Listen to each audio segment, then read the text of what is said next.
There are way more uses for a shop press in a DIY shop than you probably think.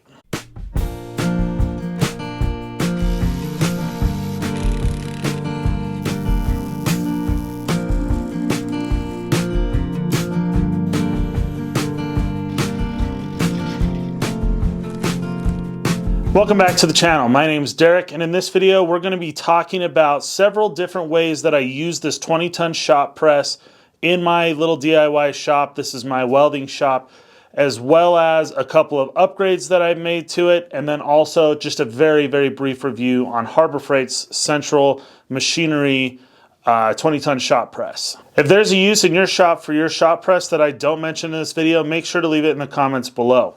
I've used this shop press over the last few years for several things that you would expect in the automotive world. I've changed out ball joints on my F-250. I've changed out bearings on my Chevy 1500, the Silverado that I sold this summer. And I've also changed out spindle bushings on my Ford 8N tractor. So I've used it for a lot of things that you would expect. I have also used it to change out bearings on dryer motors that turned commercial dryer motors when I was running a laundromat. Maybe some of the more uncommon ways that I've used the shop press, and this is still probably fairly common for a lot of people that own these things, is when I've been doing metalworking. For example, I have this drawbar for my Ford tractor that I use. It got all bent up in a job that I was using. I was kind of using it in a way that it wasn't supposed to be used for.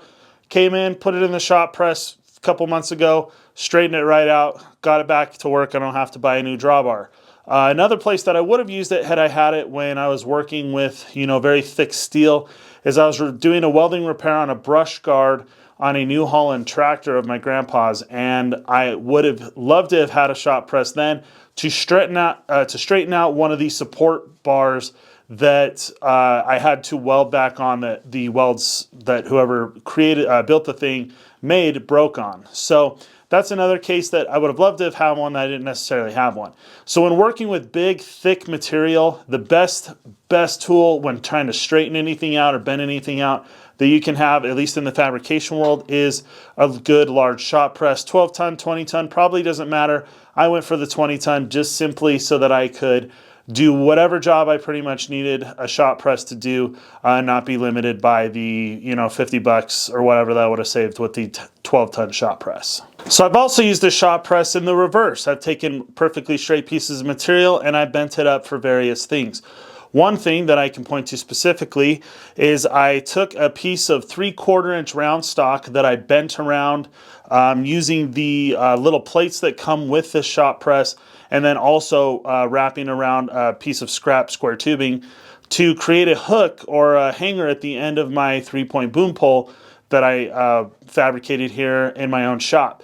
So lots of opportunity to use a shop press in fabrication jobs, both straightening material and bending material, as much as you would use it for your typical automotive uses that you would want a shop press for. Really, the main uncommon thing that I pretty regularly use the shop press for is breaking beads on tires. I do, or at least have done, most of my own tire changes here at my house.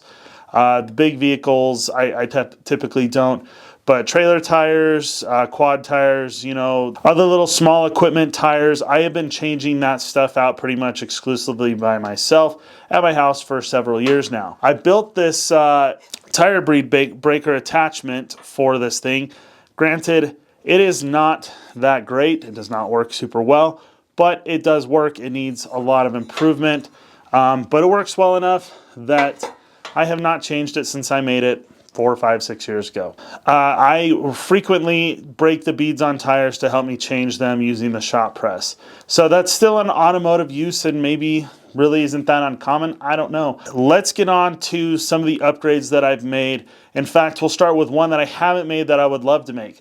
Swag Off-Road, if they're still making it, it's been a couple years since I've seen it, makes a big metal brake, a metal bending brake for this shop press, for the Harbor Freight shop presses. And so it's an attachment that fits right in here and allows you to bend really thick material for fabrication projects and really anything that you need thick material bent for. So that is one upgrade that you can make to it that I have yet to make. But two upgrades that I did make, one of them very, very simple. Typically, people are probably going to want to bolt this to the concrete. I do not have a shop where, and I have not had a shop where I am willing or even able really to do that. Currently it's on gravel, but I put some wheels on it so that I have the ability to move it around the shop. They have some pre-drilled holes in the feet on this thing. Again, probably for mounting to concrete, but I instead put wheels on it. Wheels might be one good upgrade depending on who you are and what you're going to use it for. And the second upgrade right here is I put the pneumatic 20-ton bottle jack onto it and took off my manual 20-ton bottle jack. Now, I don't know that this upgrade was actually worth it. If I could go back, I don't know that I would have spent the 120 bucks or whatever I spent on this thing. I don't know that I use it enough to make that worth it. However, it does make things go a lot quicker. So if you're somebody that is going to use this thing on a regular basis and have easy access, you know, maybe even full-time access to air to hook this thing up to, that would be a great option for you to upgrade this machine with. So yeah, there's just a couple of simple upgrades for you that you can make to your shop press. So now just for a really brief review on this thing, I've had it for about 5 years. It's a pretty simple machine. There's not a whole lot that really could go wrong with it outside of maybe the jack. I did not upgrade the jack because there was an issue with the stock jack that comes with it or anything like that. I just simply, again, wanted it to be faster. Again, zero issues with this thing. It's worked flawlessly in all the situations that I've needed it for. There's just really not a whole lot that could go wrong other than just being simply made out of subpar materials or undersized materials, and that's not an issue. It's been a great tool to have here to do all the tasks that honestly I really couldn't do without it, minus maybe the tire bead braking, but it's really the best option I have for tire bead braking. So thanks everybody for watching. If you could give this video a big thumbs up, I would appreciate it. If you're not a subscriber, please go down, click subscribe so you can get more content like this in the future. Thanks again for watching. We'll see you in the next video.